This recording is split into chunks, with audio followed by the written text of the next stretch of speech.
Call the meeting to order. This is the June 11, 2019 meeting of the Town Plan and Zoning Commission for the Town of Fairfield. The first item on our agenda are the meeting minutes from May 28, 2019. Motion to approve by Commissioner McAleese. Second. Second by Commissioner Francis. I found nothing. I found nothing of note. Everything seemed fine to me. Very good. Same. Commissioner Francis? Yes. What do you got? No, I found nothing. You agree? That's what he said. Very good. Mr. Chairman, I was not here at the last meeting, and I'm not up to speed, so Okay. I'll be recusing myself for this one at least. Very good. Commissioner Gordon, you were not here at the last meeting. Okay, very good. Commissioner DiGiacomo, excellent. So you can sit in for Commissioner Noonan, and we have Commissioner Levy, who's absent. We have Commissioner Corcoran, who is, here comes Mr. Levy. Very good. We're dropping like flies. Yeah. Mr. Corcoran is recusing himself. Noonan recusing himself. Commissioner Levy, you were at the last meeting, right? What's that? You were at the last meeting? Yes. All right, good. Take a seat. All right. So we got Commissioner DiGiacomo will sit for Commissioner Noonan, so we have another body. Commissioner Levy, the motion on the table is to approve the meeting minutes from May 28, 2019. The second. Nope, it's been moved and seconded, and you came in just in the nick of time. In that case, I vote to approve. Okay. All in favor, say aye. Aye. Any opposed? So that's Okay. 6-0, right? Yep, 6-0, when we have abstentions from Corcoran and Noonan. All right. Next is new applications, recommended public hearing, 5151 Park Avenue, special exception application, Sacred Heart University, pertaining to a 6-court tennis facility in the R3 zone. Yeah, Mr. Chairman, you may recall that early in the, what I'll refer to as the upper quad development process, the university originally anticipated relocating their tennis facility up to there. You may recall that the 6 tennis courts that the university had were kind of taken up by the footprint of the diner that they recently constructed. So they're looking to redo their tennis compound behind the diner, adjacent to what they're referring to as the end zone building. So basically, it's a new tennis facility up on their campus. Very Requires nice. public hearing. Just courts? Question? Just courts, yeah, fencing, lights. No structure. No stadium bleacher seating or something like that. Yeah, Right. basically courts and lights. Well, the reason I ask, I just remember that when the dorms came to us, they would tell Yeah, us there was that there was they a were completely pavilion. maxed out. Yeah, So, yeah, yes, correct. Okay. There are no buildings as part of this proposal. Just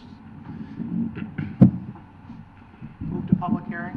Okay. Motion made by Commissioner Noonan, second by Commissioner McAleese. Any other questions or comments? All in favor, say aye. Aye. Any opposed? Abstentions? Okay, then moves to public hearing unanimously. And the next item is public hearing. We are moving quickly tonight, folks. I'll try not to slow you down. 464 Pine Creek Avenue, special exception and coastal site plan application of David and Mary Holtz pertaining to the construction of a single-family dwelling in the floodplain zone. Good evening, Mr. Chairman, members of the commission. For the record, I'm John Fallon. I represent the Holtzes. I'm pleased to be here tonight. I think I can be rather brief. This construction of a single-family home on this lot was approved by the commission on February 27th, 2014. At the time, there was a complete DEP review of this with no negative comments. There also was a staff report that was prepared that was dated January 24th, 2014. Subsequent to the approval, the property changed ownership a number of times, and due to that, the permit expired. It would have been eligible for a 5-year extension, but for the fact that it expired. So what we're here tonight basically is simply for a, quote, reapproval of what was approved in 2014. All the recommendations of staff that were contained in the 2014 staff report have been complied with by prior owners. There was a request that some test holes be done, and they have been done and submitted. There was a request, there was a couple of wood chip piles that they be removed from the premises, and they've been removed. The stormwater management plan that we proposed tonight, the house is actually slightly smaller, but the stormwater management plan is consistent with the prior approval. It's been reviewed by the engineering department. Mr. Bertula from the Huntington Company is here, if you would have any questions about that. The coastal planning plan is also consistent with the prior approval. Mr. Bill Kenny is here tonight. The elevation, since we are in the AE elevation zone, are the same. Our architect, Mr. John Sleeve, is also here, but basically the house maintains the same elevations as was previously approved. So basically what this is this a reapproval because in the various times that the property changed hands, somebody lost sight of the permit, and they could have sent in a letter and asked you to 5-year extension, but they didn't before the 5 years expired, so we're back asking you to restart the clock. Thank you. So, and I do understand the circumstance where things expire and you need a new application and nothing's changed. Have any of the regulations changed in the meantime? No, sir. No, none of the applicable coastal site plan considerations? In fact, I think Mr. Went will speak to that in terms of their determination that there was no need for a new staff report. So really the record staff report here would still be the one that was prepared and dated February 27th, 2014, which was a positive staff recommendation. Yeah, so I don't see that in our file, in our packet for the, right, the review of the coastal site plan. And I was looking for that. Jim Wendt for the record. You do have in your file the 2014 staff review. It was our opinion that this proposal is consistent with that previous application, so we did not feel the need to rewrite the staff report. We think it's consistent with the previous approval that was made by this commission. There was a referral back then to DEEP. Yeah. There were no comments offered at that point, so we're basically standing pat with the review that we did in the previous application. That's great. I still don't see the one from 2014 in here. Oh, I'm sorry. I thought our staff report was included in your. Does anybody else have that in their packet? I have just a noted decision. The approval. All right. Okay. That's the approval. I'm talking about I know what you mean. I just, the only thing I have the report. 2014. Okay. That is my fault. I thought that we had included that. We included the decision notice, which we believe is consistent with the plan, but we did not. I'm sorry. I thought we included that in the packet, but I could certainly. Okay. Present. It's in our record. I just thought it was copied and included in the packet. Okay. And I mean, I did note that I saw the approval. Yeah. I can represent the only two recommendations that were contained in the staff report were a recommendation that test holes be done to just check matters pertaining to structural integrity of the soil, etc. And there was a second recommendation that there were a couple of piles of wood chips and log remnants be removed, and those two recommendations were carried out by the prior owner. Okay. Thank you.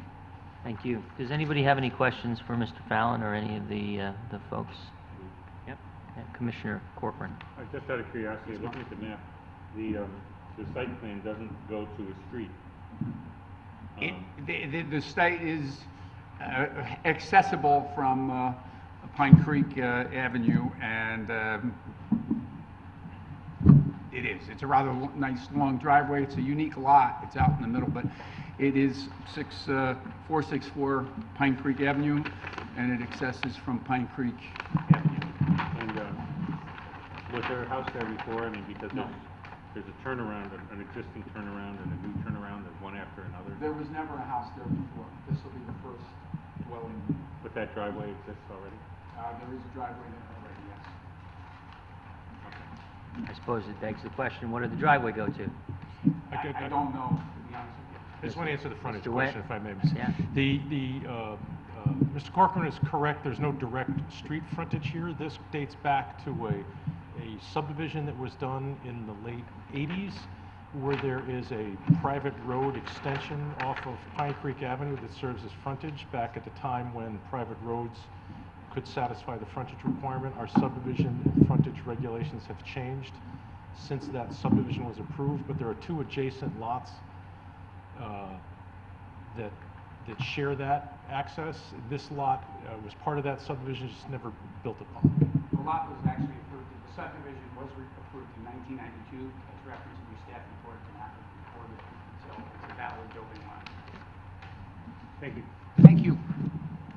Any other questions? Commissioner Francis? And the dike is right across from this? Well, the dike, yes, Where and there's an people walk. easement, the town maintains an easement relative to the dike, and that's shown on the plan.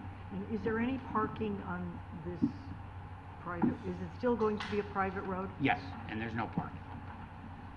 Okay, so people always used to park there. Where do they park now? Can you park on South Pine Creek Avenue? I don't know if the people parked on this particular roadway. I mean, it does access to the three-lot subdivision, but to my knowledge, there's not parking that generally occurs Should say there. there's no legal parking. Correct.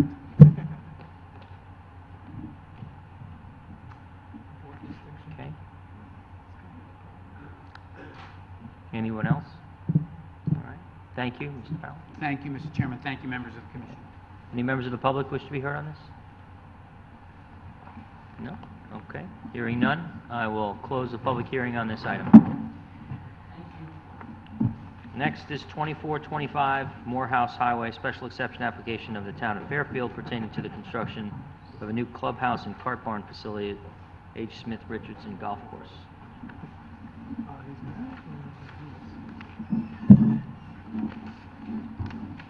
Good evening. My name is Craig Curley. I'm the chairman of the H. Smith Richardson Building Committee. With me tonight are representatives from Colliers as our owner's rep, Matt Burns Jacobson, and our architects on the project, Dean Petroselli from Silver Petroselli and Aristolis as well. And my purpose tonight is nothing more than to introduce myself and our representatives, and otherwise I do want to turn it over to them. Thank you. Thank you, Craig. Good evening. For the record, Aristolis of Arisland Studio. We're the landscape architects for the project, and with offices located in Bridgeport, Connecticut. The project really is very simple. The town tasked the building committee to come in and fix their clubhouse, which is roughly 7,500 square feet. After analysis and deep investigation, they determined that really they have to construct a new clubhouse. The new clubhouse is approximately 9,700 square feet, and what that work does is basically takes all of the ancillary elements that are currently on the site, the coolers, the sheds that are for storage, and miscellaneous little knick-knack structures, putting it into one structure, which is the proposed building is in this location here, overlooking the 18th green. The existing structure today for orientation is located in this area here. This is the existing cart barn, which will remain, and there will be an addition placed onto the existing cart barn to provide for an additional approximately 20 more carts for storage, and it also will provide for complete drive-through so that carts can enter and then exit, so they can kind of make most efficient use of the space there. The parking area really ends up, we're completely reconstructing it, redoing all the pavement. We've had borings done and providing for a total of 151 new paved parking spaces. Currently, we have 161 spaces. What happens is the overflow issues occur whenever they have tournaments, which is very rare today, and even with the new clubhouse, they don't expect this to be a regular occurrence, which is why we're providing for approximately 45 additional parking areas that would just be on turf.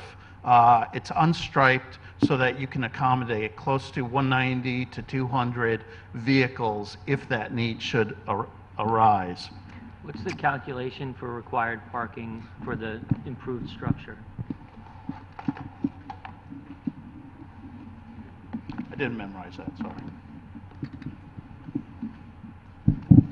So based on the regulations, looking at the restaurant area, which is 2,526 square feet, we're including the conference room in in that calculation as well, which is 299 square feet. The outdoor dining area, which, you know, in the plans, we identified what that area is, 2,866 square feet, so a total of 5,691 square feet would apply towards the parking needs. There's nothing in the regulations that talked about the clubhouse, so that's how we determine the parking, so that what's required would be 142 spaces if the entire restaurant and the outdoor spaces plus the conference room was utilized. So we have an excess of 9 additional parking spaces in the worst case scenario, as we see it based, you know, looking at the zoning regulations. Well, okay, so that's 142 based on approximately 5,600 square feet of dining. Correct. Okay, under for patron square feet area. Correct, based on the, you know, paragraph 28.5.12 for where you need 1 space per 40 square foot of patron space. Yeah. About how many square feet are dedicated to the food preparation, kitchen, you know, space ancillary to the patron area? For food prep, that I'll have Dean Petroselli, the architect, kind of go through the building layout so that you can understand that he Okay. can talk to So that piece. Is the 5,600, That does not include the food preparation area. right, so, okay, that's just patron. That's just patron Patron space. floor square foot area for dining. Correct. Okay. And then I guess just so you guys can figure it out, I think we need to figure out how much is attributable to other usage, like the meeting rooms or office space, pro shop, and the like, to try to figure out a parking calculation, if you haven't already done that. Well, we looked at it that what happens is a lot of those uses overlap. So really the extra, you know, the activity of the restaurant is most busy either when there's a golf tournament, which No, is, you know, I mean, but the reason that regulations exist to prescribe a certain number of parking spaces for square footage for a given use is, in some ways, it's based on experience, but it's not relevant to a particular use, right? I mean, and we hear about this from time to time. You know, there might be a takeout restaurant that says, you know, we're not going to have people who are sitting and staying here, even though we need 16 spaces, we only have 9, you know, but the regulations are what they are for a reason. So I think we need to have some calculation of parking and then some showing that we meet that requirement, or a request that there be some sort of waiver for that for some reason. I don't know. well, part of how we looked at the parking scenario is really looking at the history of the site and how it's been used and what the changes really are in terms of the building structure that we're providing. And the true changes to the clubhouse is really the expansion of the dining area to Yeah. accommodate the patrons, and then the conference room, which we see as a really kind of a minor extension of the dining area as we see it. The existing uses of the, the pro shop, the locker rooms, they're really, actually that space is being scaled back more, with the remaining space within the clubhouse being the circulation space and utility space. So really the focus on this structure really is that dining space. And Sure, and I appreciate that. I'm a golfer. I know this facility pretty well. And you're not expanding the locker room the, at all? the locker room's being reduced from what it is today.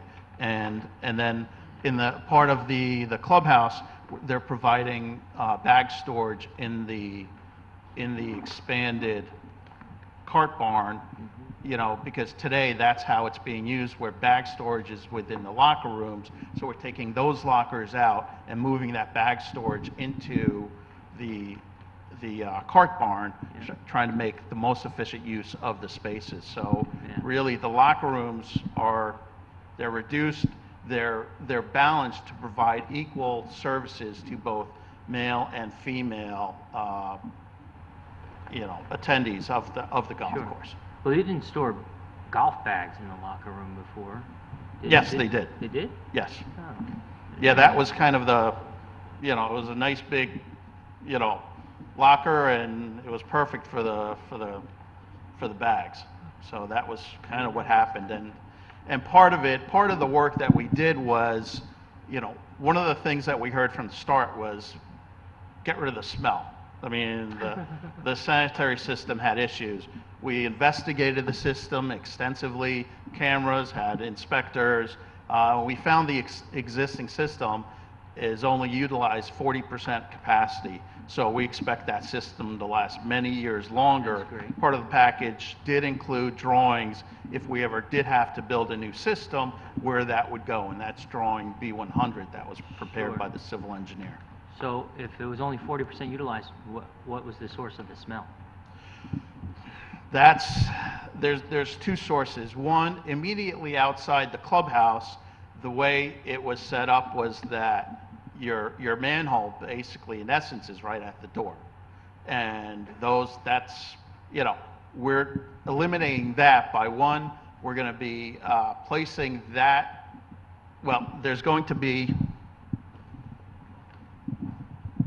so the way we eliminate the smells that come from the manholes is that the system's going to come out here into the grease trap and then come back into the structure, and then underneath come out here, so that the manhole is away from the clubhouse before it goes into the system that is here and remains. So Which direction of leaching field?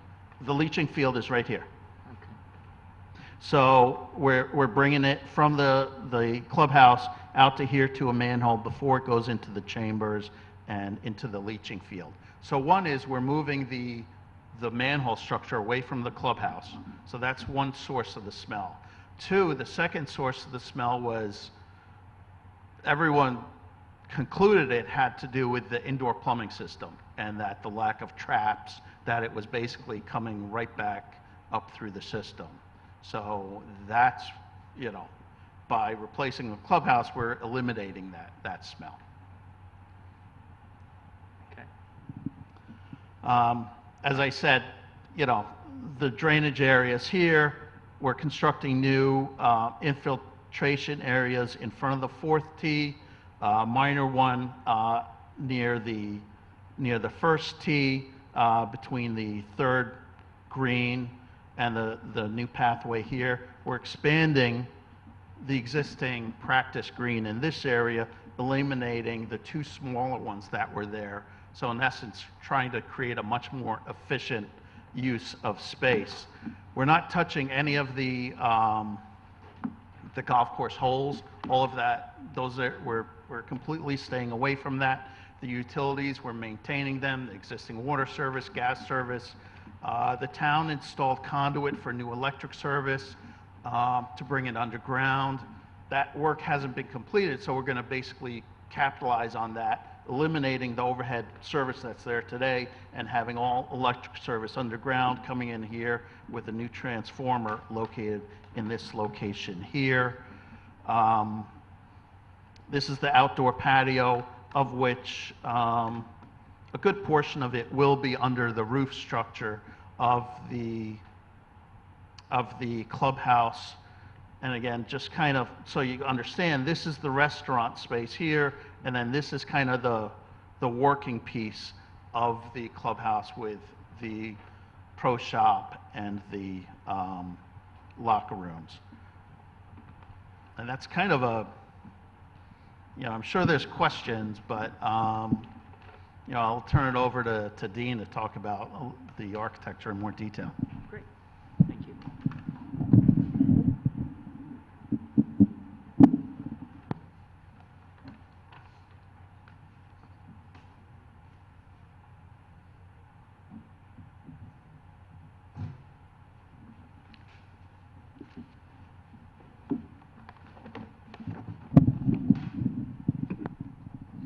Good evening. Dean Petroselli with Silver Petroselli and Associates, architects, engineers out of Hamden, Connecticut. Again, our firm did all of the A&E, all of the architecture and the engineering side, mechanical, electrical, plumbing, fire protection, and structural. So obviously us, along with Eris's group, was pretty much the engineers and architects of record. I'll start with the cart barn. As you heard from Eris, we are keeping the existing cart barn, but we are expanding it toward the north. So this rectangle portion on the left is the existing cart barn. As Eris indicated, the existing cart barn is undersized for the goal of 80 carts. So we put an addition on of about 46 feet square on the north side, which gave us the square footage to add about 32 additional carts. And we also, on the front side of it, were able to create a bag storage area. So again, we have a partially existing cart barn and then a new cart barn addition. We are also pretty much fully renovating the existing cart barn, taking care of the exterior wall. There was some rot in some of the studs. We're replacing the roof. We're replacing the sheathing throughout the facility, putting new windows, putting new siding, putting new roofing, and all new structure so that the cart barn matches the new proposed clubhouse. So again, what resides in here, it's a non-heated building, but what resides in here is the carts and also the bag storage. As Eris indicated, we are placing a new overhead door on the south side of the facility. What happens right now is that we only have one way in and one way out, so the carts don't rotate. In other words, the last cart in is usually the first cart out, and because these are electric carts, they don't get the rotation of the batteries that is necessary for the longevity of those carts. So putting the door at the opposite end will allow us to have the first cart in and first cart out so that we can rotate these carts through the facility accordingly, as opposed to the way that it's been operating since the 1970s. Thanks. So will patrons have access to the bag room, or will that be done by Patrons will have access to the bag storage only.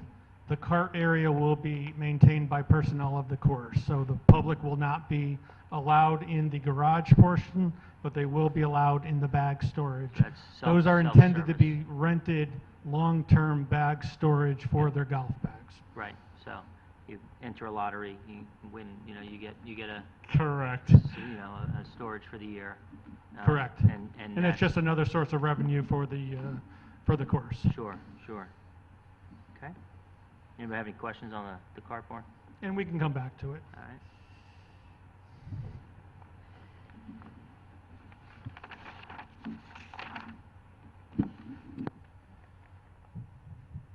In your packet of drawings that you have in terms of the floor plan, and I'm referencing drawing A100, This is our overall floor plan, and I'll probably spend most of the time here, although I do have a rendering that probably will show the architecture and the materials a little bit better. But let me walk you through the clubhouse itself. As Eris indicated, it's a new facility that's about 9,700 square feet. It is consisting primarily of the main dining room, which is really front and center. It's the largest room in the facility. You pretty much enter directly on axis with the 18th hole. So you enter through the front door through a vestibule. So we'll have an airlock, which the current facility doesn't have. And the main restaurant itself sits in the middle of the space. It's about, with the dining hall, about 2,600 square feet with it and the adjacent grill room. So there's a combination of a dining room and a grill room where the bar is located.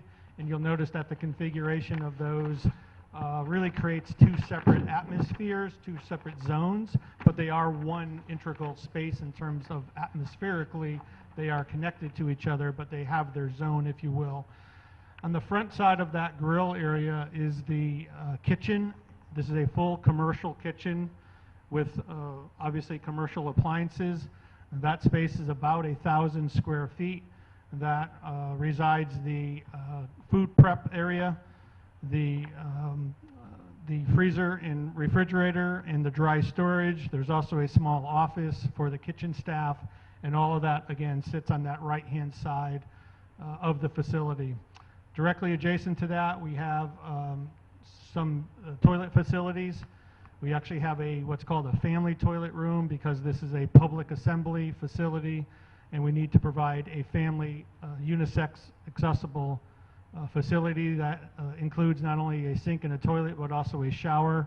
Because the facility requires showers, then that family toilet room must also provide that shower. As Eris said, that is really the front and center focal piece of the entire facility, is that dining and grill room. To the left of that is really all support space. Directly across the hallway from the dining room is the conference room that you heard, of just shy of 300 square feet. In front of that is a table storage room that's obviously used to offload the dining room in the event that there are events that require that room to be cleared out. Adjacent to that, we have some back-of-house storage, and then on the end is the pro shop on that octagonal piece with the pro shop office that sits adjacent to that. Virtually the block to the bottom on your left side of your plan is the men's and women's locker room and toilet facilities. And then below that, we have all back-of-house support, which is the electrical room, storage room, and the mechanical room. So that block pretty much is all toilets and lockers and back-of-house. Again, pro shop sits in the corner. That pro shop was strategically positioned there so that it has views of hole 1 as the starters get off on hole 1, but it also has views of hole 18 so that the pro can actually monitor folks who are coming to the course as they depart on hole 1 and come back on hole 18. If you notice to the top of the sheet, you see those columns or those squares and a dashed line. That is the roof that is created by the roof over the dining hall. So the roof extends out the back face of the building. That creates some covered outdoor dining. So as Eris indicated with those numbers, we not only have inside dining of about 2,600 square feet, but we also have outside dining of about 2,800 square feet, and all of that, including the grill room, the inside dining and the outside dining, is around 5,600 or 5,800 square feet of dining facility. So again, that square footage that Eris rattled off is a combination of interior and exterior space. I think I'll just show you the exterior rendering because it really... Do you have a question? Commissioner Noonan? I do. Just a quick question for the conference Sure. room. What do you expect the conference room to be used for? The conference room is going to be used for a variety of events. Obviously, for the staff that uses the facility, if they have a small meeting, if there's going to be a ladies' luncheon or a gathering, they are also looking at that space potentially as rental space. So if there's a small birthday party, Okay. something that can be accommodated in a 300 square foot space and not get lost in a larger Okay, but you do 16 or 1800 square You do foot expect to space. use it for dining, though. That could be one of the uses is private dining. We see it as not necessarily overflow of the dining, but an event that doesn't need the large space. We saw that room as a potential, again, another potential revenue, but also acting as a conference room for the staff and the Okay. pro. Multi-purpose. Well, there are multiple clubs at the club. There's the men's club, the ladies' 18-hole club, the 9-hole club, the seniors club. They all have regular meetings. And Yep. right now, those meetings are being held in the restaurant, so it's interrupting the service. And so one of the requests that the building committee considered, can you or use took into consideration mic? was to have space. Yeah, I'm sorry, I just realized that you were just talking. I could hear you fine, but, you know, it's right. Thank you.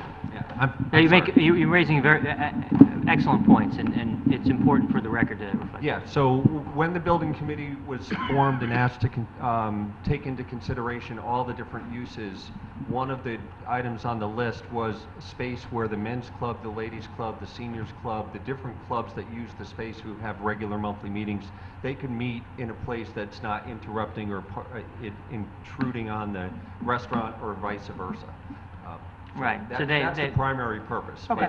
But if there's a benefit otherwise, as Dean described, that would be a plus. right. Thank you.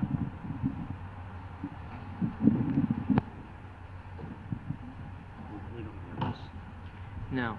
So the renderings that you're showing us now are not in our packet.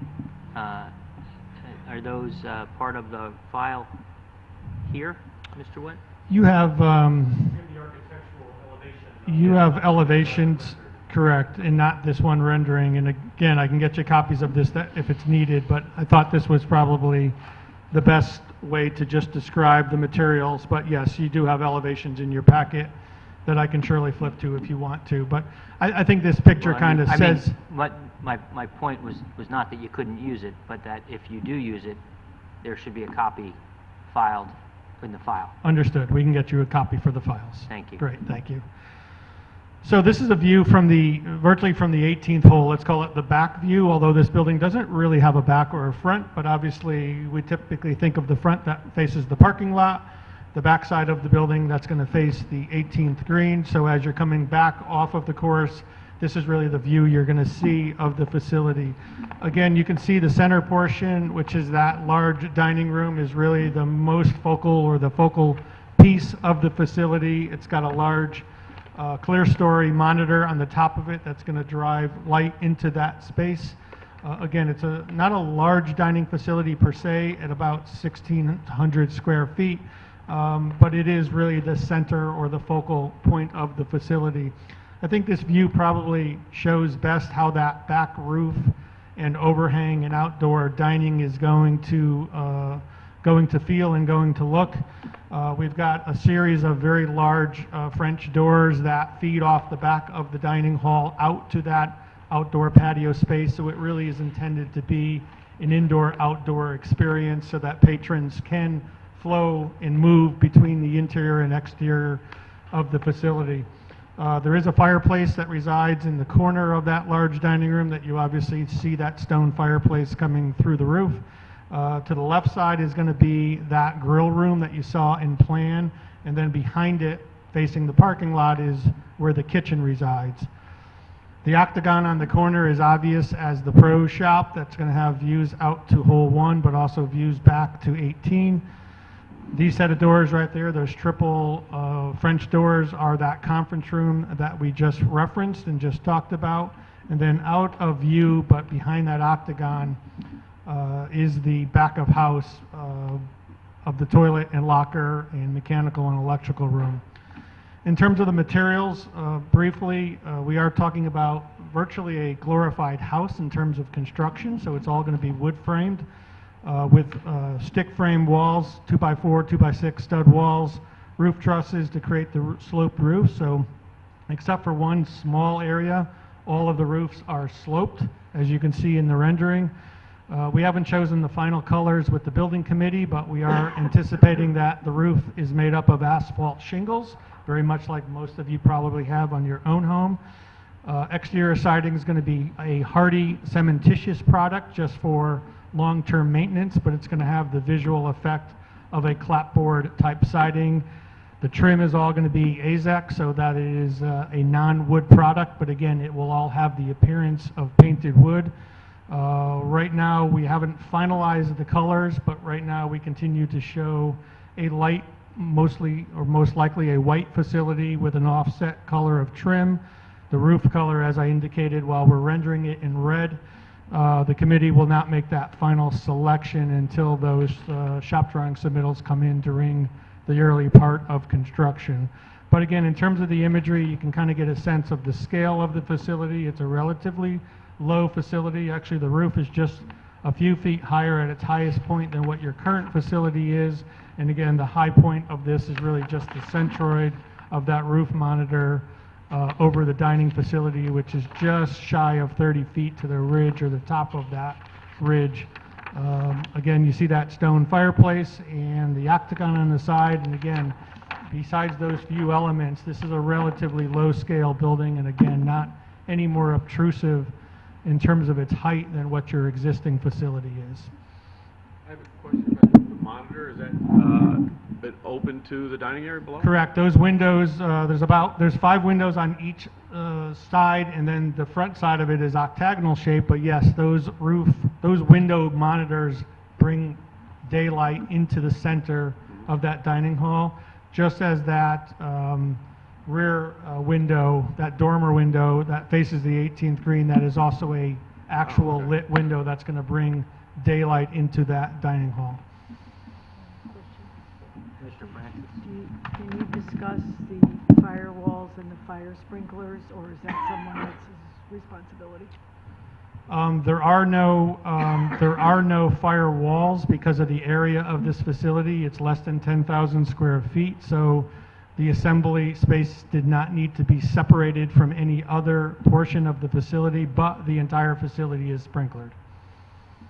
So it will be fully sprinklered because of that assembly requirement. And what grade of sprinkler is it? What grade? I believe it's grade 3, but don't hold me to that. And did this go through code review? I didn't see a code. This has not gone through a formal code review yet. The building and fire did not want to see or perform that final code review until our documents were 100% complete, which is scheduled for the end of June. Okay. But he has seen preliminary plans. He knows, excuse me. He knows what we're doing in terms of sprinklering. He knows the area. We've given him those basic code calculations, but a thorough, full code analysis has not been performed yet. Commissioner Corcoran? Just 2 quick things. You said that all of the roof trusses were sloped. Are the roofs inside sloped? Or There's one flat roof that resides over the kitchen area. That's going to be sloped at 1/4 inch per foot. And if you're talking about roofs, all the other roofs obviously are sloped roofs. The dining facility is the actually, only. I'm talking about ceilings. Yeah, the dining facility is the only Interior. cathedral ceiling, and we have a slight cathedral in the octagon, but the dining, obviously for those roof monitor windows to be active, that roof has to slope as you see it from the exterior, so that is a cathedral timber framed structure in the center. So those ceilings are sloped in the dining hall. So you briefly described the siding, but I didn't understand the words. I'm sorry, Hardy's a manufacturer. It is a cementitious-based product, so it's not a wood-based product, Is it but cement it board? resembles clapboard siding, traditional 4-inch revealed clapboard siding. Is it cement board? Is that what it's called? It is cementitious in construction, yes. I don't know It is what made. cementitious It means. is made of cement. It is made of non-wood cement. products. But yes. it's fairly light though. I mean, it doesn't feel like a big cinder block, you know? I mean, It's a lightweight concrete with additives to it, so it's not all concrete. So they put in I know what it is. fillers into that product, but it is cement-based. Very good. Other questions? We haven't gotten to landscaping yet. No, I think that there's someone else here to speak to that. Landscape, this is an Eris will officer. talk to landscaping. Great, thank you. Yeah, I was just speaking to the architect. Cementitious. I didn't regarding the landscape, at this point in the project, it's very simple. It's the frugal New England approach of, right now, we're showing 18 shade trees being placed within the parking area. Of note is that we will be adding, actually, this tree would be relocated, but, you know, as part of the description, we're talking with the company that works with the town to install solar canopies so that a PV system can be installed here in the parking lot to supplement the energy usage for the clubhouse. The shade trees we're proposing, like I said, are all within the parking area, 2.5 to 3 inch caliper, native species, elms, dogwoods closer to the building for scale. So that honestly is the extent of the landscaping beyond the wetland seed mixes that we're proposing, which is kind of a, you know, I modified it so that it's more grass-like with a mix of perennial spring color throughout the spring, summer, and fall seasons. I do want to comment to the parking question, because it's always kind of, how do I, you know, when we look at projects, a lot of times it is kind of, okay, we come up with parking numbers based on the zoning requirements. And it's, okay, that's where we start. And I know in our practice, we look at parking and always say we just don't want too much parking because there's so much out there. And a lot on this project was really working with the town to really understand what they saw today, what they expect to happen, and what could happen worst case scenario. That's why the figures we gave regarding the outdoor space and the dining was, I kind of gave it a very, you know, generous space, taking in a large area of the outside space here, you know, considering that maybe it's really packed and we add that. But also, when the town wanted to be, you know, New England frugal and not pave everything, which is why these overflow spaces with turf have been accommodated for. It's just regular turf, so if the numbers really start showing a big increase, that's the time the town could say, you know what, you know, parking on it 4 times a year is okay, but if it's on a weekly basis, then the town would probably look at it and say, okay, let's come up with paving this area. Because we really didn't want to come in with paving for 200 vehicles when it's not necessary on a regular basis. Also regarding when... Hold on, I think we Yes. have a question. Yeah, I have a question. I'm curious, and maybe Mr. Wendt can answer this, because I know we have, what, 4 golf courses in town?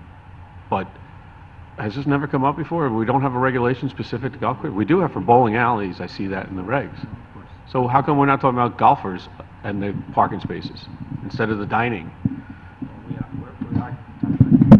have to talk about both. Yeah, Okay, Yeah, I because appreciate I was planning to try to clarify that. There is no specific call out for the number of parking spaces required for a golf course. It's whatever the commission deems necessary. So what I was going to say is, you know, the primary use of this property is a golf facility. It's not a restaurant. The restaurant is ancillary to the main use. It's an amenity to the golfers, and there may be an occasion where there is an event where it's exclusively a restaurant or banquet use, but those uses are going to be generally mutually exclusive of the golf peak time. So if you look at it this way, the capacity of the golf course is not changing as a result of building a new clubhouse. It's still going to be an 18-hole golf facility that's going to have the same number of golfers, but there's a capacity increase here of 35 parking spaces if you include the overflow parking. And how many are you attributing to the overflow, in addition to the striped spaces? There's 151 striped spaces, and I believe 45 overflow. 151 and 45. Yeah, so if you look at your chart, there's actually on the first page of your plan sheet, it's kind of light, but there's a little box in the bottom mid right-hand side of the page. It is the calculation that Eris went through, that if we were looking at this as a standalone restaurant and banquet facility, if you will, which it's not, but if you were looking at it as a standalone restaurant and banquet facility, the total, including all of the exterior spaces, Yeah. which is, I agree, is a conservative view, Right. would require 142 parking Right. spaces. Okay. And there's 151, not including the Right. overflow parking. And to be fair, I was not being critical, suggesting that there wasn't enough and that we needed to pave lots of, blacktop, but there's a formulaic approach to this that we need to undertake to confirm that we're treating you, in this application, the same that we treat other applications that come before us, abide by the regulations so that nobody feels like anybody's getting short shrift or a special deal, right? So, no, and I appreciate that analysis. And I do recognize that, we're not expanding the golf course, but this is a public golf course. They're, got tee times running back to back to back during, most Thursday, Friday, Saturday, Sunday, right? And there are events that occur here, special functions, banquets. There's lots of golf tournaments that happen, and then you get friends and family, significant others. They come and they meet, and they come down for the cocktail party and all that kind of stuff.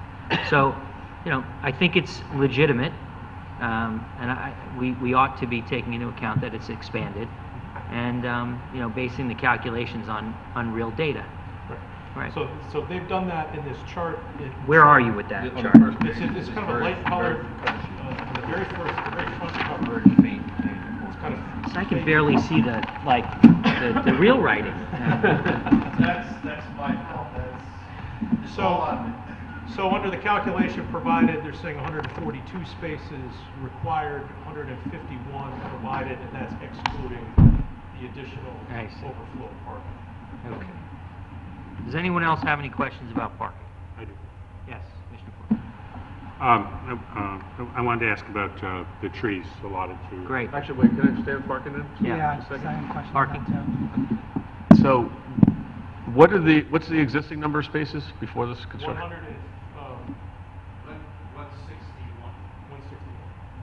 161 striped. Correct. No overflow parking. With no, right, so we're actually reducing the number of official striped parking spots. By 10. By 10, and increasing the square footage of the facility by much, about yeah. 2,500 square feet or so, right? Right. So we're adding all this overflow. And the overflow, to be fair, is, I understand it, but it's behind trees, and it's behind screening, right?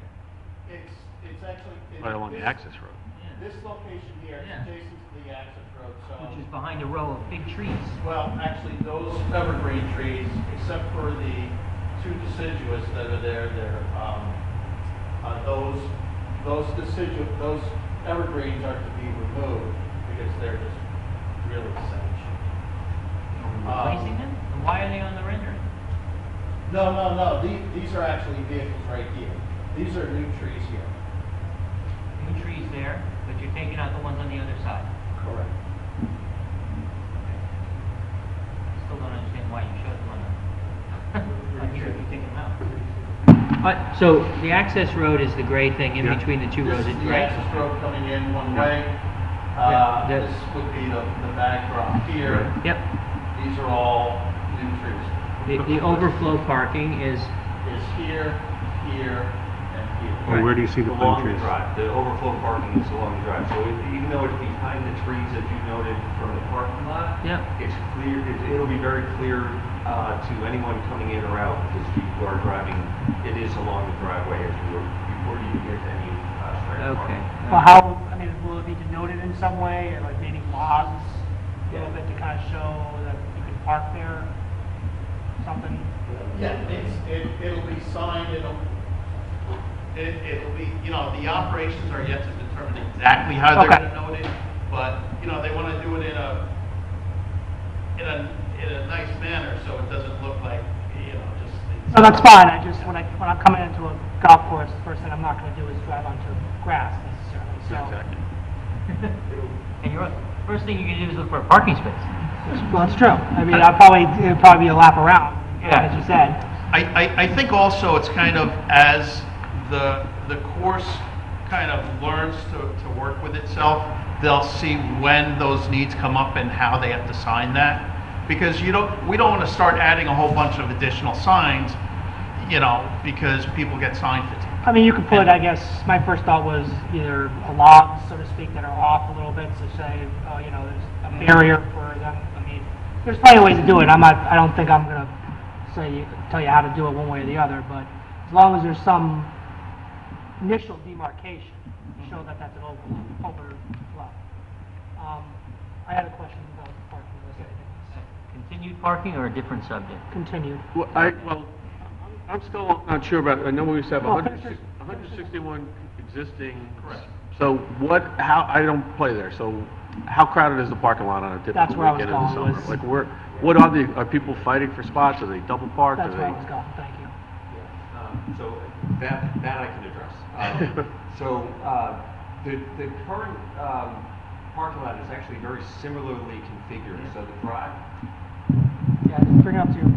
Yeah, the drive coming in is going to be virtually the same. It's going to move a little bit to make room for those overflow spots, but generally you do come in and then loop around and then you park in this area. So that's very similar. Of the 161, behind the fourth tee and next to the fifth green, what will become this drive out, there are a number of striped spaces that is for the last probably 10 years or more has been pretty consistently used as a storage space for the superintendent. He'll drop crushed stone or dirt or topsoil, whatever it might be. Though that last row of spaces is almost never used. And at full capacity on a weekend, if the tee sheet is full, there are almost always the toughest time, the busiest time for the parking lot is before the morning players have finished their round or while they're in having lunch and the afternoon players are arriving.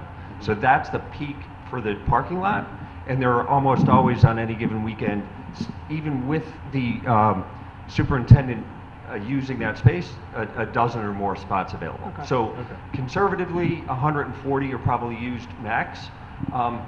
If you work the math backwards from a golf perspective, if you think about it, 4 golfers per group, 18 holes, round that up to 20 to make it easy math, that's 80 golfers if there's a group per hole. If you double that, which the golf course really can't handle that type of capacity, but that would be 160.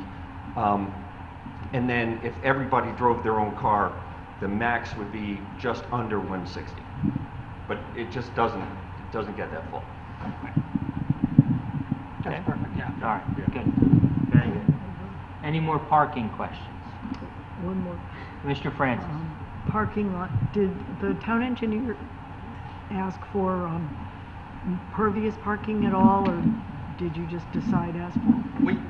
We actually did explore pervious parking, and it's just something that in the overflow areas, we thought at this time, because the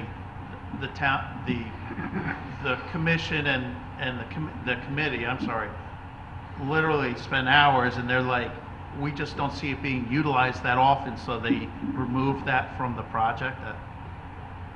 Because we did have those overflow areas as pervious. No, I meant in the main lot.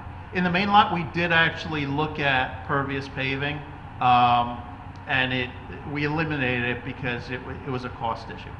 I mean, it's basically $20 a foot versus 4 or 6. Do you have alternative water management? Oh, yes. Yeah, we all the stormwater we have. The stormwater is really spread out throughout the site. Each of the islands is slightly depressed, but we don't consider that really doing that much. But we have storm flow, and that includes for the building, flowing to this shallow basin here, this shallow basin here, another surface flow coming to a basin here, and surface flow coming to a basin here with a dry well at the very end because there's nothing capturing water coming down the driveway. In addition to those, we have underground storage for the stormwater within the parking lot. So in essence, for the entire parking lot plus the structures, we're capturing, it accommodates about 9 inches of stormwater. So it'll never be full, except once. Also, is there a rendering of the front of the building with the proposed solar on it? No, because right now the solar is just in discussions. It actually hasn't gotten beyond, because they come in and propose their solar systems when everything's been built. And so we're trying to actually get ahead of the curve here and trying to have the conversation, so we're kind of creating something coordinated, but we haven't generated any type of renderings regarding that. I appreciate that it's very energy efficient, sustainable, and such, but it can be very unattractive in the front of the building. Yes. You don't want to spend millions of dollars to build a lovely building and have the view decimated. And it's really the committee that's very aware of that, because the hundreds of hours they spent on it, they don't want the people seeing the solar panels and not the structure, because everything is geared so that when you arrive, this really attracts, that's the front of the golf course, even though, as Dean said, this building is utilized really on 3 sides, even 4 sides, because at the 9th hole, people come off here and there's a snack bar in this location. So we have to try to accommodate, circulation around the entire building. There's nothing, you can't hide anything. One thing we forgot to mention is the trash location has been put over here, which is sort of close, but kind of hidden from pretty much everything else. So one, it's closer to the facility than compared to today, where it's in the middle of the parking lot near the 4th tee. And then you asked about the fire. We are adding an additional hydrant to the site. So there's one hydrant that's here that's existing remaining, and then an additional one that the fire department had looked at it and said they wanted one more hydrant. Good. Thank you. Mr. Corcoran? Oh, I've got 2 or 3 questions on trees and landscaping. Yes. So do you meet the criteria for, is it 1 tree for every 10 parking spaces? Yes. I noticed that this drawing we have L2A, Yes. which is similar to that, but you have a tree on there that's not on here. And also, but it sort of ties in generally that there are no trees in the center. And I'm not sure why they've been omitted. There are islands where there could be trees. This actually, there's 2 things. One, we have a catch basin in this island. There's a light pole in the island. And even to this day, I keep looking at it, trying to figure out how do I fit a tree in with drainage structures, light poles, and I still was looking at it today, trying to fit one in. This island here would end up being where the solar system is. So that's why in your plan, it's not showing a tree in that island. But we would maintain the island and underplant it with like a fern, so it can tolerate. So these drawings where it says PV, that's photovoltaic? That's photovoltaic, yes.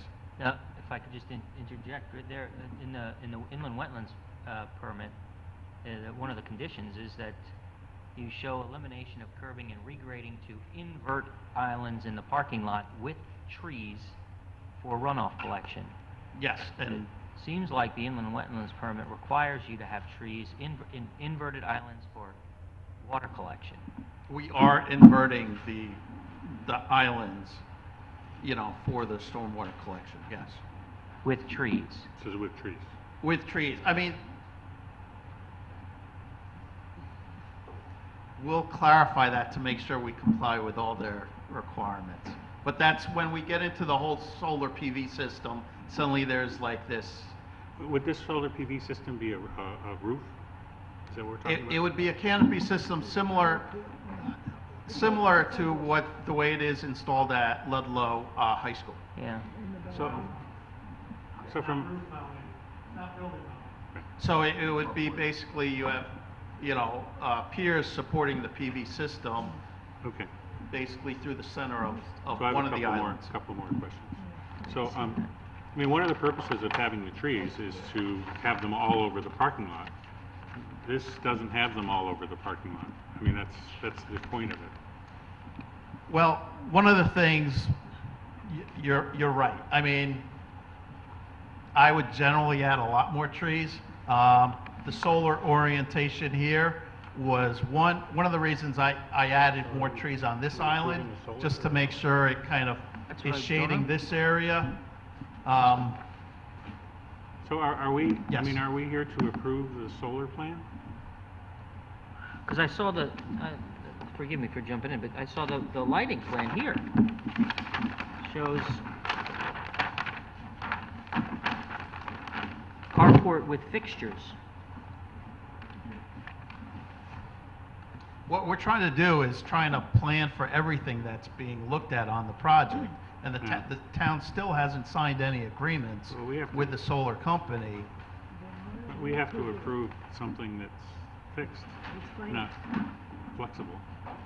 I completely. Well, that's not, I mean, look, we can, and maybe this is something we just need to talk about, but, you know, there are many times that we approve plans for the full Monty, and the applicant decides, well, I'm only gonna do 8 out of the 10 things that I got approved. You know, it's not, just because you get an approval doesn't mean you have to build everything that was approved, right?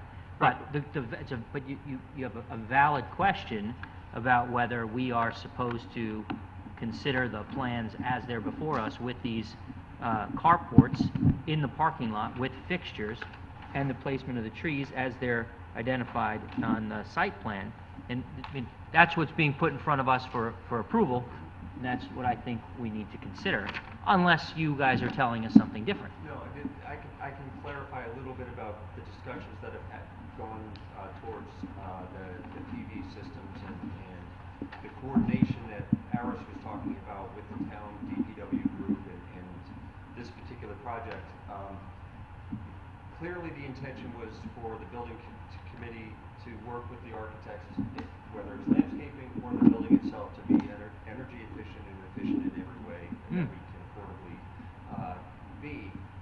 And one of the topics that we wanted to incorporate is photovoltaic solar to help with the electricity load for the project. And also for, I presume, car chargers, right? You know, just like over at the train station Yeah, where you've got the grids and yeah. you can come and plug in, and whatever we collect to power the building, we power the building. Exactly right. Yeah. Yeah. So, our initial plan was to move the car barn itself adjacent to the parking lot. Adjacent to the parking lot and behind the third green. Unfortunately, that was just cost prohibitive because the grading where these trees are placed was such that it was going to add roughly $500,000 to the project. That would have been an ideal place, and our original intention was to put the photovoltaic panels on the cart barn because that's south-facing, and it would have been very efficient. It would have kept the panels out of the parking lot altogether. When the landscaping issues made this cost prohibitive, and we moved the cart barn back, kept the existing structure, expanded it, as Aris and Dean described, we turned to the parking lot as the natural alternative for the photovoltaic systems to be installed, following the lead of what's been done at a lot of the schools in town. But when we went through our approval process for the project, the town bodies, Board of Selectmen, Board of Finance, and then ultimately the RTM, The Board of Selectmen removed the parking lot and portion of this project from our scope, and it was put onto the Department of Public Works.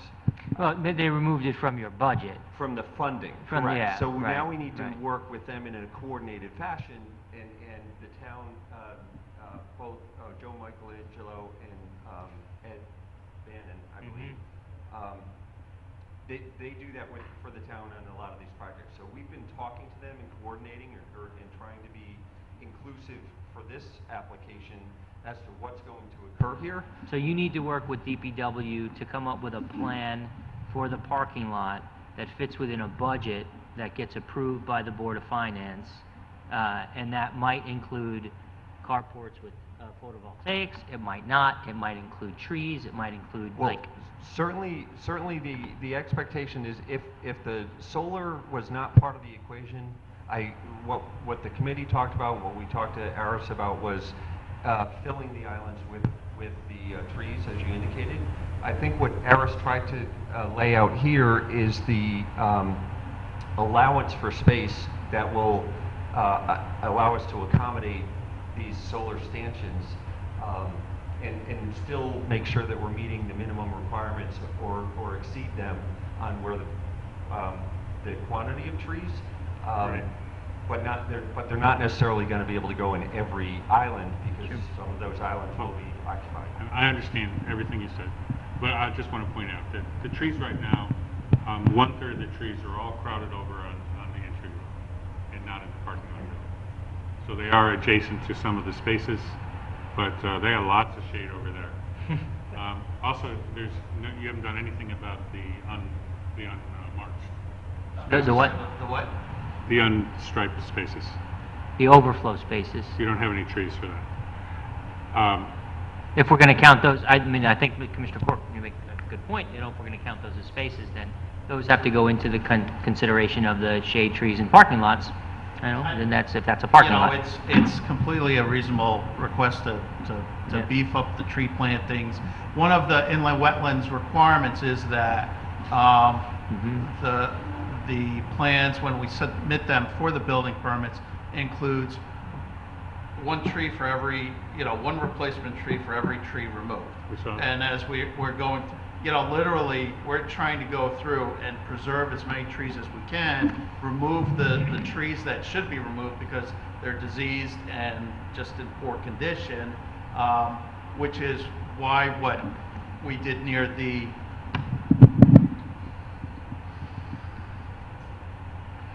fifth green, things have been adjusted.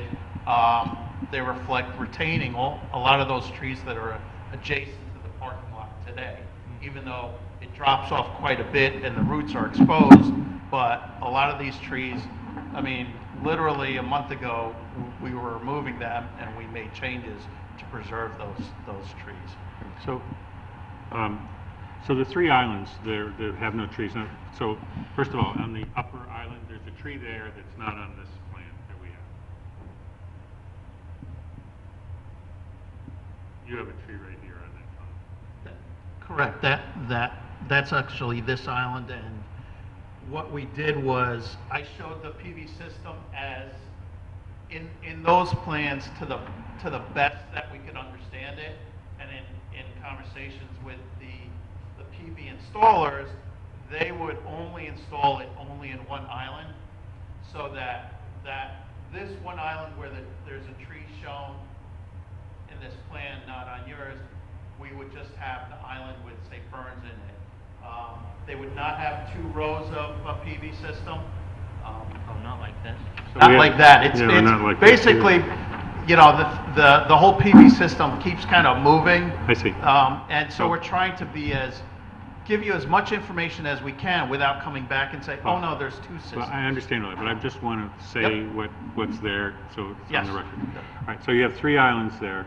One of them has a tree in it, and you said that island might be the PV. But then you have 2 other islands. The lower island isn't scheduled for any PV, and it still doesn't have any And trees. as I mentioned, I'm trying to find, that's where one of the parking light fixture goes in, plus we have a catch basin, And I do want to put a tree there, but I'm afraid it's going to be so crowded. Sure. You know, we made the islands 12 feet wide compared to, you know, trying to give more space to the tree roots. No trees, but there's no trees here Right. I would, especially with your recommendation, we would add a tree there and,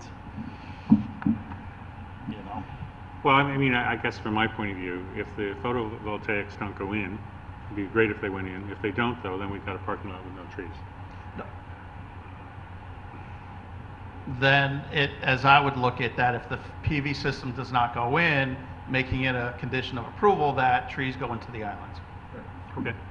And then just two quick ones. On this plan, there's a symbol that's like a half moon, a circle that's half filled, and there's no key, and I don't know what these things are. Oh, those are lights? catch basins. Oh, the catch basins, okay. And the last thing I have, are all the plantings native? Yes. So thank you. Thank you. Commissioner McAleese. I don't know if you're the one to answer this, but the inland wetlands notes many times mention issues with the no buffer, no mowing buffer. What's the status on that? I mean, it seems like they're really hung up on that, and we need to have that sort of nailed down. Yeah, that was actually an interesting discussion and debate at the commission meetings themselves.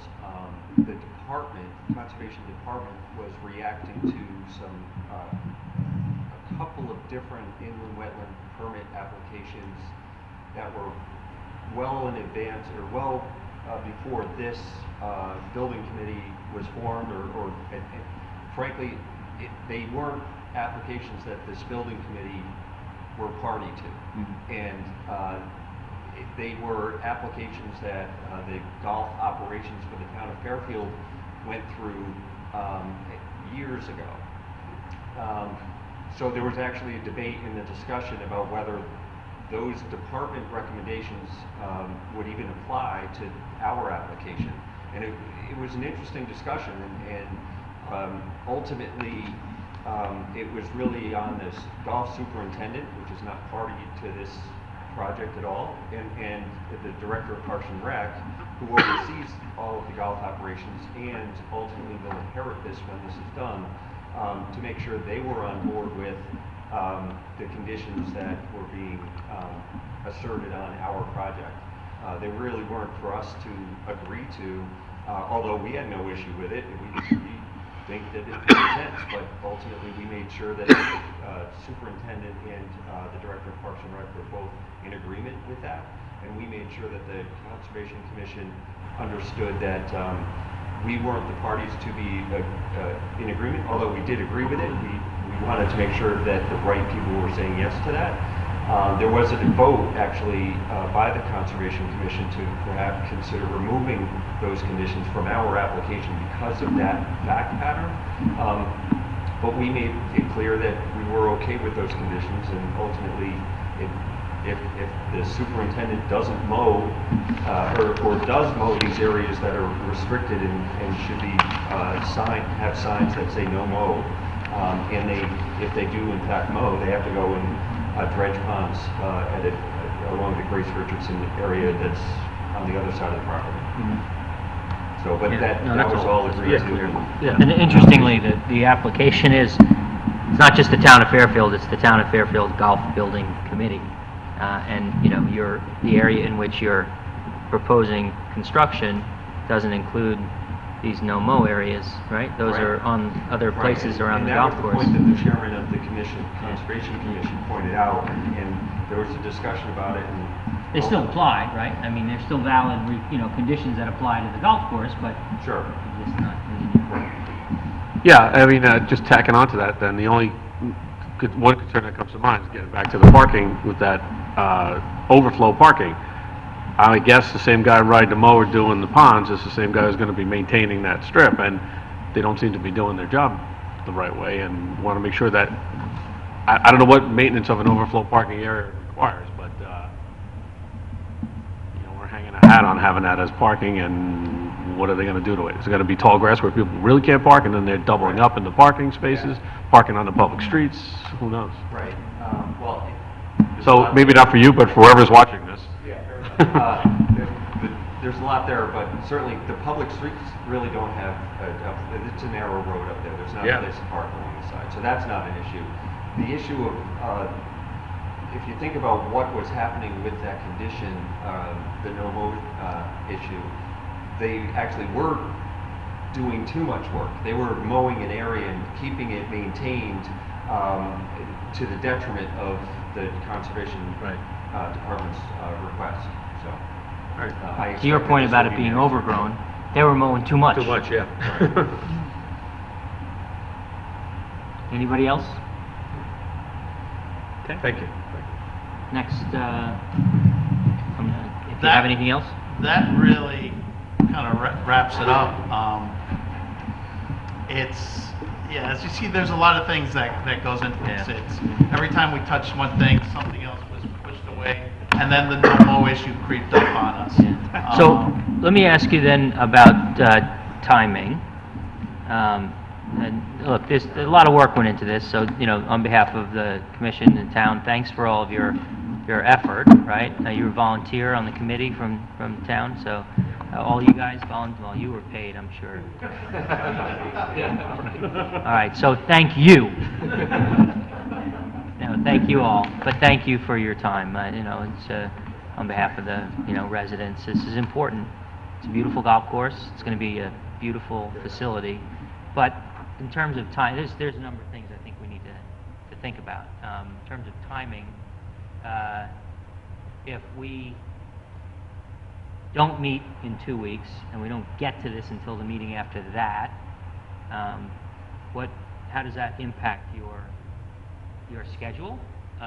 Or do you need you need action on this before then?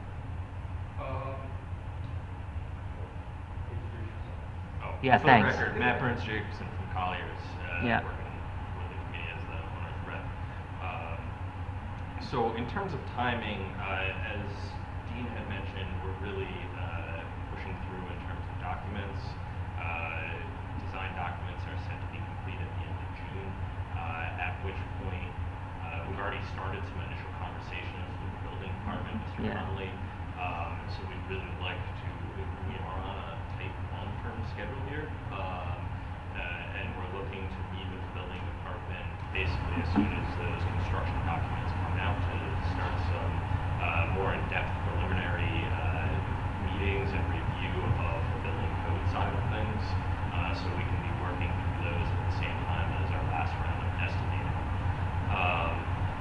That said, we are hoping to start, work our way through building code review as well as bidding, and ideally start construction in the middle of November.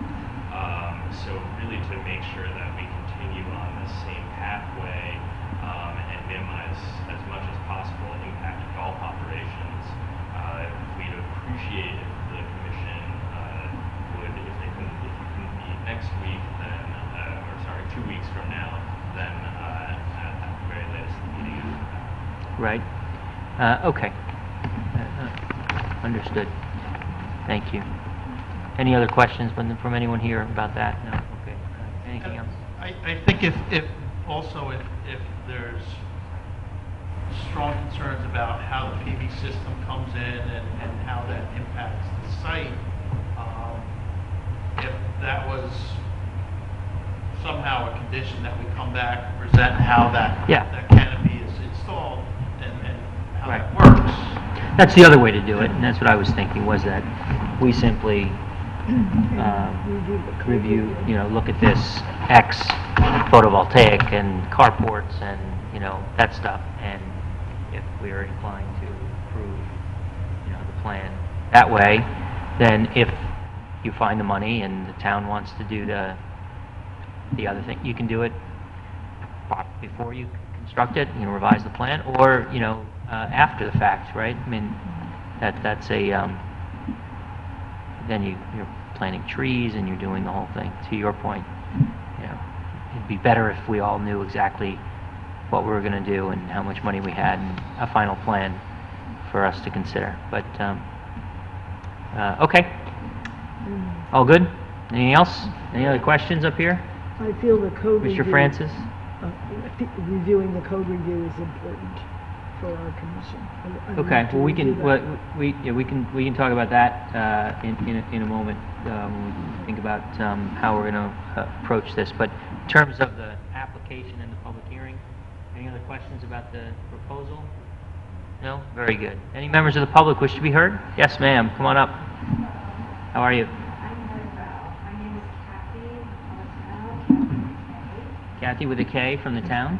I live at 120 Hoydens Lane. Excellent. So I'm their neighbor, the facility's neighbor. Excellent. So I wanted to speak to you this evening because I'm not sure if this is the time or not, and I'll be very short because I know it's late. I thank you all for the time you invest in our town. I think this would be a great project, needed. My concern is being a neighbor on Hoydens Lane, just as when the softball field went up, over the 18 years that I've lived there, Hoydens Lane has deteriorated and become more of a commercial street versus a scenic road as it's designated. For example, if you go down Hoydens Hill, where Hoydens Hill meets Congress, there's a beautiful sign, wood, colors, green and red, directing traffic. Then you get to Congress and Morehouse, and there's another beautiful sign. Then you get to Hoydens Lane and Morehouse, and there's a steel pole in the ground with a white sign with black writing on it. Just a commercial type of sign that you'd see in inner city neighborhoods in commercial projects. In addition to that, then you make a left onto Hoydens Lane from Morehouse, you have that ugly sign, and then you have a fence between the 8th and the 9th hole. It gives the maintenance facility access.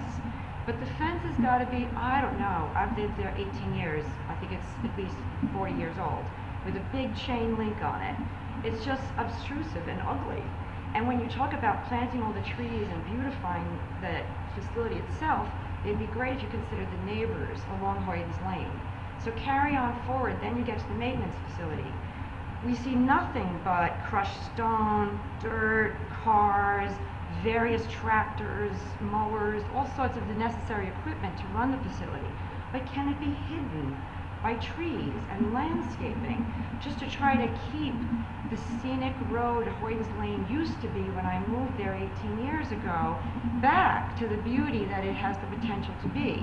With the increase in traffic from the softball field, and now the increase in traffic with golfers running to the driving range and then racing back to get their tee time, it would be really great if, as you evaluate the scope of this project, please consider the neighborhood. The neighbors on Hoydens Lane would appreciate some investment to bring back the beauty of our street. Thank you. Thank you very much. Thanks. Very, very good. Any other members of the public wish to be heard? I don't think there are any other members here. We have one, sorry, sir. Okay, any rebuttal to that? Yes, sir? Sure.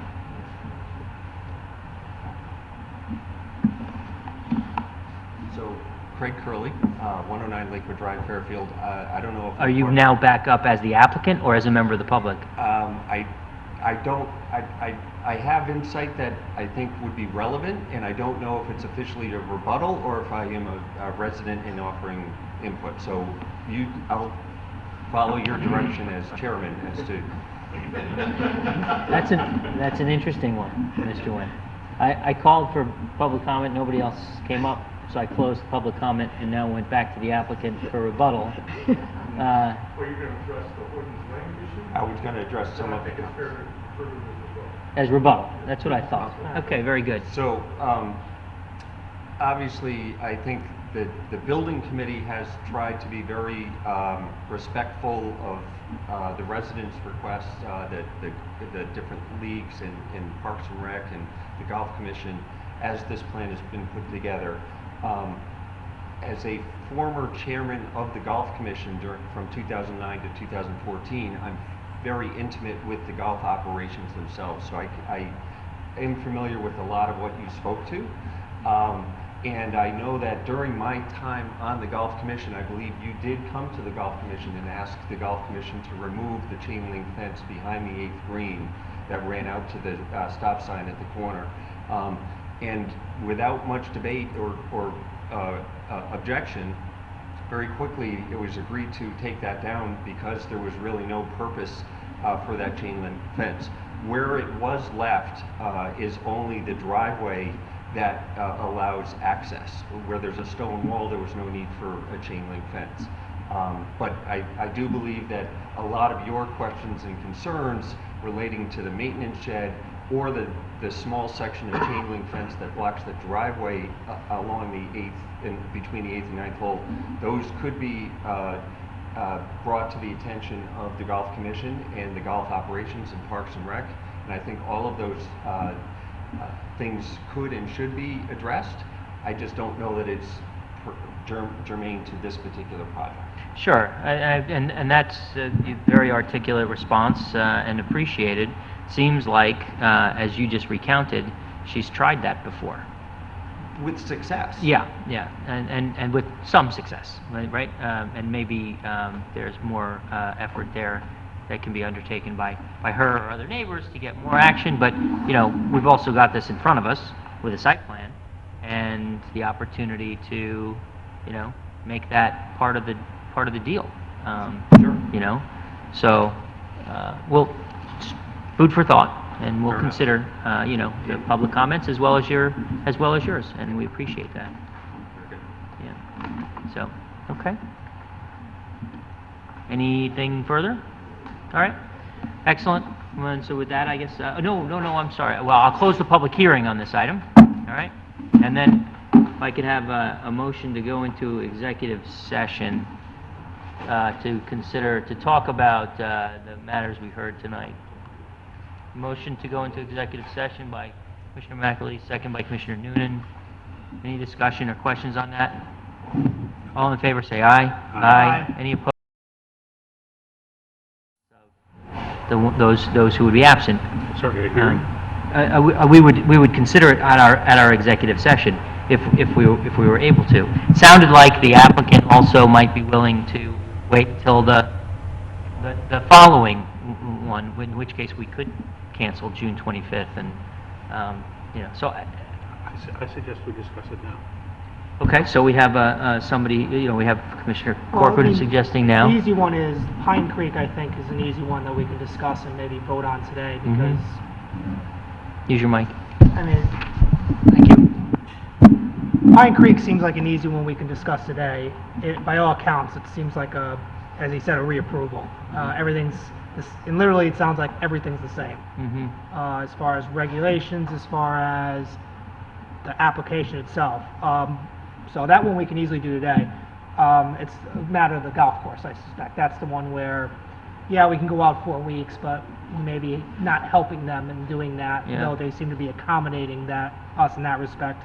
And Commissioner Corcoran, you said you're not going to be available 2 weeks from now? Not in 2 weeks, but it'll be back the next one. No, I'm available in 2 weeks, but not in 4 weeks. You're available in 2 weeks, but not in 4 weeks, so then he would be absent for that one. Yeah, I mean...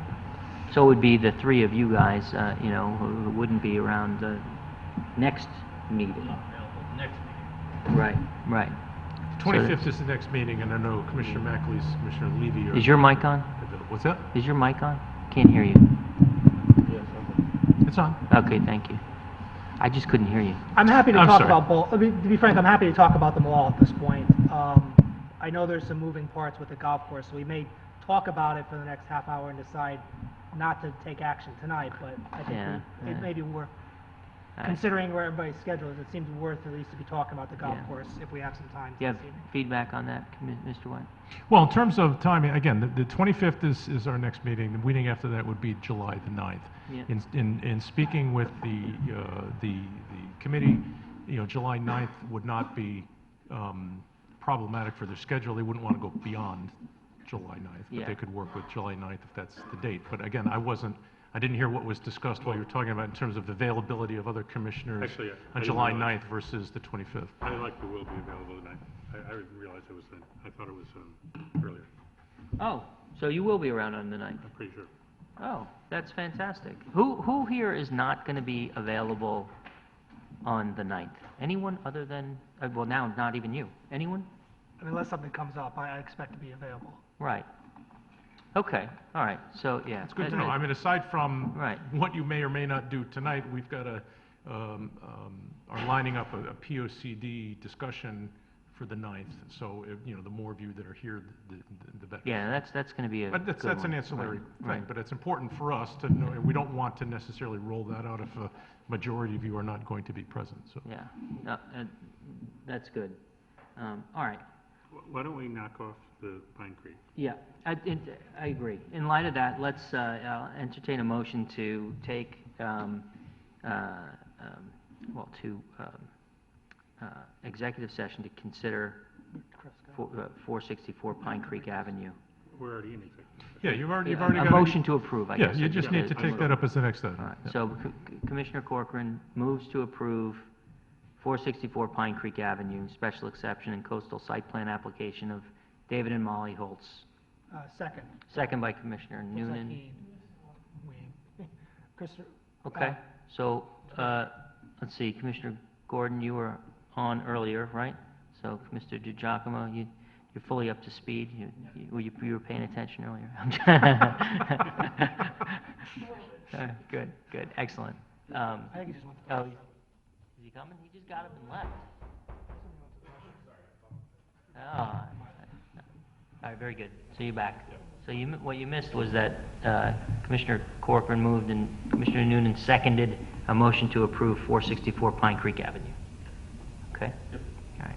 And I would say, for the same reasons that Commissioner Noonan articulated a minute ago, it's the same application, essentially the same application, nothing's changed, and it still meets our criteria. Complies with our regulations, right? Yeah, representations from Attorney Fowler, representations from staff, I'm satisfied. Yep. Okay. Any other questions or comments on that one? All right. All in favor, say aye. Aye. Any opposed? Abstentions? Okay. 464 Pine Creek Avenue is approved unanimously. With respect to Morehouse Highway, golf course, I suggest that we let that one ride until our July 9th meeting. And apologies, but I think that there are some things here that I would like to chase down, talk with staff, and go out to the site and actually look at some of this stuff, just given the different alternatives that you were talking about with the trees and the parking and such. I mean, I'm familiar with it, but I want to check some of this stuff out myself. And we have the issue of, got 45 spaces with no trees. Yeah, right, exactly. I think there's a number of things that we need to consider, and I don't think, and it includes, for me, it includes a site visit, so I'm not comfortable. Yeah, as dealing long with as it doesn't prejudice the applicant, which I'm guessing, I'm sensing from them does not, so Right, that's fine. okay. So, Is there we don't any- need a motion or anything like that, we're within time, so just, as commissioner, I'm telling you not to put it on the next agenda. Well, there's not going to be an next agenda. Oh, right, so now we should vote on, we need to No, vote. yeah, it's just a sense of the body. If that's what Right. you're inclined to do, the next meeting would be July 9th. Right, and next- We'd be canceling the June 25th meeting. Right, so, and I'll announce that now, so. Is there any time on when you're going to get a decision from the solar people? I can speak to that a little bit. It's an interesting dynamic going on here, because in fairness to this committee, that's not part of their charge. They're just kind of reacting to what the town's looking to do. In the past, solar installations where the solar array serves the building that's on the premises, we've considered that to be an accessory structure that doesn't require a separate application to this commission.